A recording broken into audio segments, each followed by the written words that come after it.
Yo, welcome to another video about how much money I've made in April. Bit of a different background because I'm now currently in Phuket with some friends in a villa. We were traveling around filming some of the other stuff, like all the Ginge poker adventure stuff, and then COVID kind of hit Thailand, third wave, so it just made sense just to get a villa, shack up for a while. So I'll be doing a lot of streaming from here. But yeah, here are the figures. So poker wise, if you haven't seen it, and I will be releasing these videos soon, I was playing some of the high stakes on Ginge up to 40k NL. Didn't go that well, but luckily for me, didn't have a massive piece of my action. I'll go through a breakdown of how that all works shortly, but the net to me wasn't that bad because we did win in some of the games where I had a bigger piece, lost in some of the games where I had a smaller piece. So net losses from poker were about $22,000, but because of the way it worked with all my percentages and being different at different places, I only lost about $4,000 personally. So still losing, but wasn't as bad as it could have been. On the other hand, the guys that I staked for poker did absolutely incredible this month. And side note from that, because one guy did so well, he's now leaving me because he's now got enough money to stake himself. So congratulations to him. That's one of the sort of the things that goes along with staking people. If you find someone good, eventually they are going to leave, but that is, I guess, the goal. But my two horses this month, one of them made about $12,500 and the other one made about $28,368. I say about, that's exact. So roughly $41,000 in profit from horses to me this month. My academy has been completely relaunched. We didn't have it last month because we were completely revamping it, reinvesting a lot into it, still reinvesting a lot into it.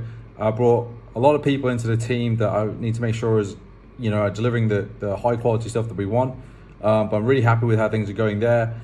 Net to me this month from the academy after all the expenses and retaining profits in the business to reinvest is $12,500. Twitch, about 170 subs. Going to be twitching some more this month, which works out at about $600. YouTube in April, we did release a fair amount of videos in the start of April, kind of tail off towards the end, trying to get a bit of a rhythm in a schedule, but that netted about $500. Investment wise, my Tesla position stayed pretty flat this month. I think it probably did swing, but I just checked it and it's about the same as what it was.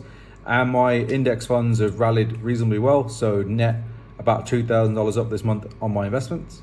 Still getting some rental income, but this is the last month I'll have it unless I find another tenant, which might be pretty difficult now that we're going through a third wave of COVID in Thailand. But rental income this month was $600. And as you may or may not know, I'm now sponsored by Ginge, so I get like a flat amount of money, plus I get an affiliate deal where I get a percentage of the rate that people sign up through me. So net to me this month, most of it coming from the flat fee that I get, which I obviously use to invest in editing and videos and all that kind of stuff. But then a little bit of an affiliate code, but most of that's coming from my own rake. So $6,200 I netted from Ginge this month.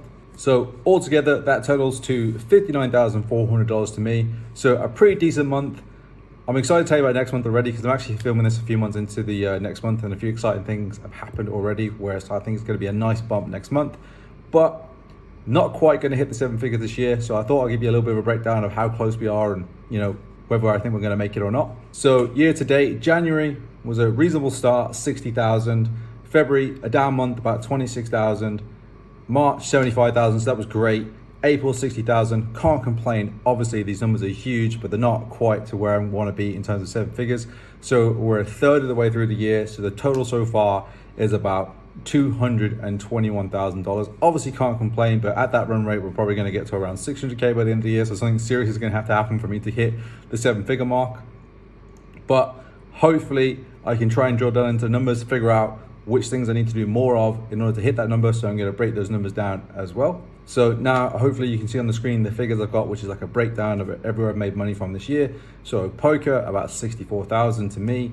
That's obviously something I could drill in more. I could start playing some more high stakes, just try taking a little bit more of my action. Maybe with some of the things opening up later in the year, maybe Vegas is going to be back on the cards, World Series.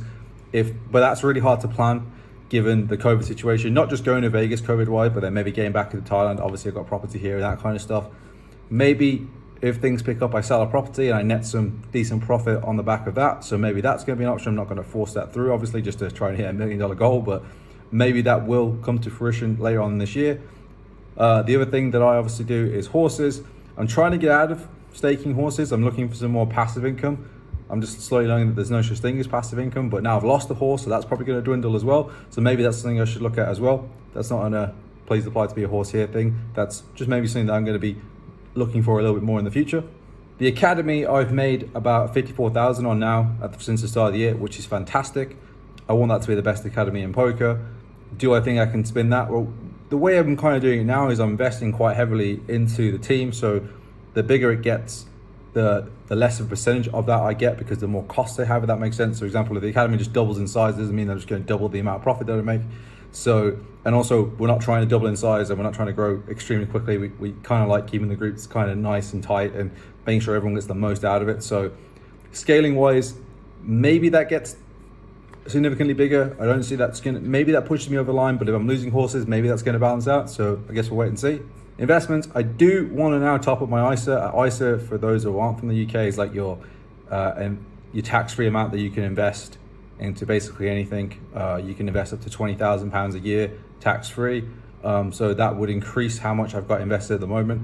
Won't increase things massively. It may increase my positions by, say, I think it would increase my positions by like 15%. So maybe a 15% increase on $2,000 a month isn't going to be drastically moving the needle either way, but it's still a smart thing to do long term. So maybe I'll do that, and maybe I'll run good with that, but very unlikely, because I tend to try and take some low risk positions or just not think about them. Sponsorships, now this is something that maybe could grow. So depending on like the size of my YouTube channel, I've already had some offers for sponsorship deals, but obviously primary sponsor being GG Poker. I don't see me going to, so, you know, I can't just exactly get sponsored by no poker slot. My brand is poker, so it's not like I can, you know, but someone asked me the other day if I wanted to start sponsoring or start talking about like ball trimmers, and I'm like, yeah, maybe, but I don't think I'm quite at that level yet.